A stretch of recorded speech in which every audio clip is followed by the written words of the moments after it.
और तूफान का अलर्ट जारी किया गया है। 70 किलोमीटर प्रति घंटे की रफ्तार से हवाएं चल सकती हैं। तेज हवाएं उत्तर प्रदेश, बिहार, दिल्ली, मध्य प्रदेश समेत कई राज्यों में चेतावनी है। पहाड़ी राज्यों में लैंडस्लाइड और फ्लैश फ्लड का खतरा है। कई राज्यों में जलभराव और जनजीवन प्रभावित होने की आशंका है। फिलहाल मौसम विभाग ने लोगों को सतर्क रहने की सलाह दी है। तो देश भर में मानसून अब अपने उग्र तेवर में दिख रहा है। भारतीय मौसम विभाग ने 11 जुलाई के लिए 15 राज्यों में भारी बारिश, आंधी और तूफान का अलर्ट जारी किया है। मौसम विभाग के मुताबिक कई इलाकों में 70 किलोमीटर प्रति घंटे की रफ्तार से तेज हवाएं चल सकती हैं। उत्तर भारत से लेकर पूर्वी भारत तक कई ऐसे इलाके हैं जो अब लगातार चुनौतियों से जूझ रहे हैं और जो तस्वीरें इंडिया न्यूज अपने दर्शकों तक पहुंचा रहा है, उन तस्वीरों के जरिए भी यह समझा जा सकता है कि हालात अब आने वाले वक्त में कितना ज्यादा बिगड़ सकते हैं।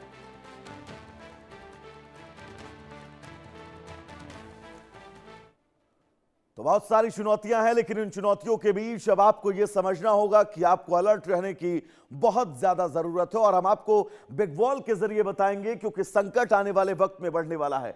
सबसे पहला संकट 15 ऐसे राज्य हैं जहां पर भारी बारिश की चेतावनी है। अधिकतम हवा की रफ्तार 70 किलोमीटर प्रति घंटे की रफ्तार से चलेगी। बिहार में 70 किलोमीटर प्रति घंटे तक तेज हवा चल सकती है। मध्य प्रदेश में यह हवा 60 से 70 किलोमीटर प्रति घंटे तक जा सकती है।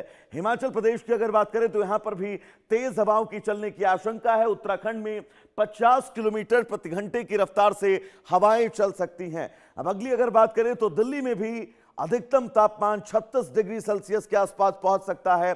मनाली का तापमान 16 डिग्री सेल्सियस अधिकतम। कुल 15 राज्यों में मौसम विभाग ने अलर्ट जारी किया है। तो ऐसे में अब यह समझना होगा कि चुनौतियां बहुत बड़ी हैं। ऐसे में इन हालातों के बीच कैसे अपने आप को आप सुरक्षित रखें, इसको लेकर भी मौसम विभाग लगातार जानकारियां आप तक पहुंचा रहा है। लेकिन फिलहाल मध्य प्रदेश हो, हिमाचल प्रदेश हो, उत्तराखंड हो, जम्मू कश्मीर हो, राजस्थान हो, मध्य प्रदेश के साथ उत्तर प्रदेश, बिहार, कई ऐसे राज्यों, तकरीबन 15 राज्यों में मौसम विभाग का यह अलर्ट जारी किया गया है। और तापमान की अगर बात करें तो क्या टेंपरेचर रहने वाला है, यह हम आपको बताएंगे। दरअसल देश की राजधानी दिल्ली अधिकतम तापमान 37 डिग्री सेल्सियस, न्यूनतम 29 डिग्री तक जा सकता है। मुंबई में 31 डिग्री सेल्सियस अधिकतम, जबकि न्यूनतम तापमान 29 डिग्री सेल्सियस तक जा सकता है। चेन्नई में 36 तक जाने की संभावनाएं हैं, न्यूनतम 29। कोलकाता में 32 डिग्री सेल्सियस अधिकतम और न्यूनतम की बात करें तो लगभग 28 डिग्री सेल्सियस। मुंबई की बात करें तो 31 डिग्री सेल्सियस। लेकिन इस बीच बड़ी खबर आपको बता दें, हिमाचल प्रदेश में लगातार मानसून का कहर जारी है। हिमाचल का तापमान भी हमने आपको बताया कि बहुत तेजी से नीचे गिर रहा है। साथ ही कुल्लू की 51 सड़कें दर्शकों ऐसी हैं जो बंद हो गई हैं। कई ऐसी नदियां हैं जो उफान पर हैं। ब्यास समेत कई नदियां ऐसी हैं जो अब परेशानी लोगों की बढ़ा रही हैं। हिमाचल प्रदेश के कुल्लू में मानसून का असर लगातार बढ़ता जा रहा है। भारी बारिश के चलते जिले की कई ऐसी नदियां हैं जो उफान पर हैं। और ये तस्वीर आपको डराने वाली, एक बार इस आवाज को सुनिएगा ताकि आप इस नदी के इस स्वरूप को पहचान सकें।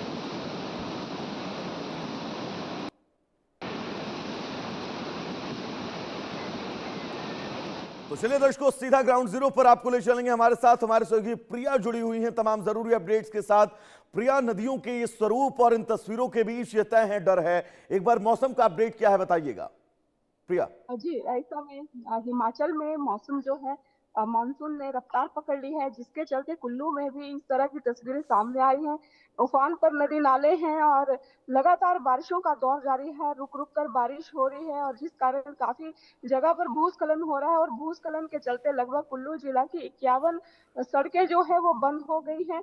NH 305 और लूरी जो है वो बिल्कुल बंद हो गए हैं। नेशनल हाईवे है और चंडीगढ़ मनाली में भी बीच में मलबा और पत्थर गिर रहे हैं, जिस कारण यातायात बीच बीच में बाधित हो रहा है। चरणबद्ध तरीके से उसको जो है खोला जा रहा है और जिससे वाहनों की लंबी कतारें जो है वहां देखने को मिल रही है। वहीं अन्य रेंज जो इलाका है वहाँ पर भी भूस्खलन के चलते जो है वहाँ का यातायात बिल्कुल ठप पड़ गया है।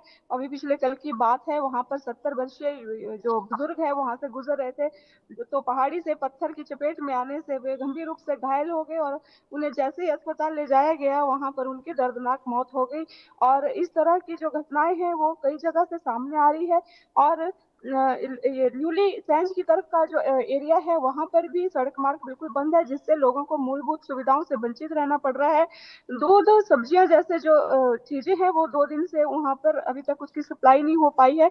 वो लोगों को अभी तक वो दूध और सब्जियों के बिना रहना पड़ रहा है। वहीं ऊंचाई वाले क्षेत्र में अत्यधिक बारिश होने के कारण वहां पर भी जो है बिजली की आपूर्ति जो है कई जगह ठप पड़ गई है, कई जगह पेयजल योजना जो है वो ठप पड़ गई है, गाद जम गई है, जिस कारण पेयजल योजना जो है वो चल नहीं पा रही है। लोगों को हम्म। प्राकृतिक संसाधनों पर ही जो है वो रहना पड़ रहा है। और साथ ही ब्यास नदी का जल स्तर बताएं तो वो काफी ज्यादा उफान पर, पिछले कल तो बहुत ही ज्यादा था, आज अभी इस समय थोड़ा सा कम हुआ है। और पार्वती नदी का भी जल स्तर जो है वो काफी उफान पर है। हालांकि प्रशासन जो है वो लगातार निगरानी बनाए हुए हैं और अपनी आपदा प्रबंधन टीम के साथ जो है वो सतर्क मोड पर है। एनडीआरएफ और एसडीआरएफ जैसी टीमें जो हैं वो बिल्कुल सतर्क मोड पर हैं और किसी भी आपदा के में जो है लोगों के लिए हेल्पलाइन नंबर भी उन्होंने जारी किया है।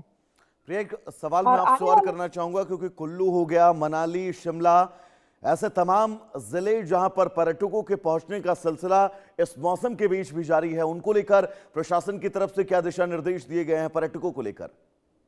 जी, पर्यटक जिस तरह लगातार जो है वो यहाँ के मौसम को देखते हुए, यहाँ की मौसम की अनुकूलता को देखते हुए वो लोग आ रहे हैं, क्योंकि मौसम जो यहाँ का ठंडक भरा हो गया है।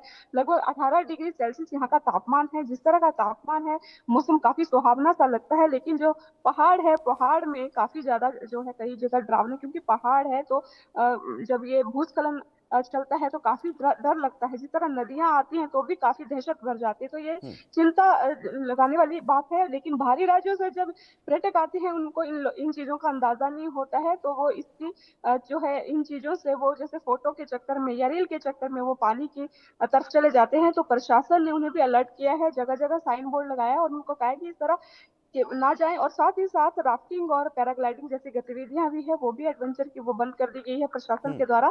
और हालांकि बागवानों के लिए ये मौसम जो है अनुकूल माना जा रहा है, लेकिन पर्यटकों के लिए बात करें तो काफी जो ऊंचाई वाले क्षेत्र के जो एरिया है वहाँ पे विजिबिलिटी कम हो सकती है। तो प्रशासन की तरफ से दिशा निर्देश जो जारी हुए हैं कि वाहन चालकों को सावधानी पूर्वक जो है वाहन चलाएं और बहुत जो है जोखिम अपने हाथ में ना ले, रोड मैप को देखकर ही वे अपनी प्रिया, यात्रा सुनिश्चित किन करें। जिलों में सबसे ज्यादा मुश्किलें हैं मानसून और इस तेज बारिश के चलते? कौन कौन से ऐसे जिले हैं हिमाचल प्रदेश के जो सबसे ज्यादा मुश्किलों भरे रहने वाले हैं?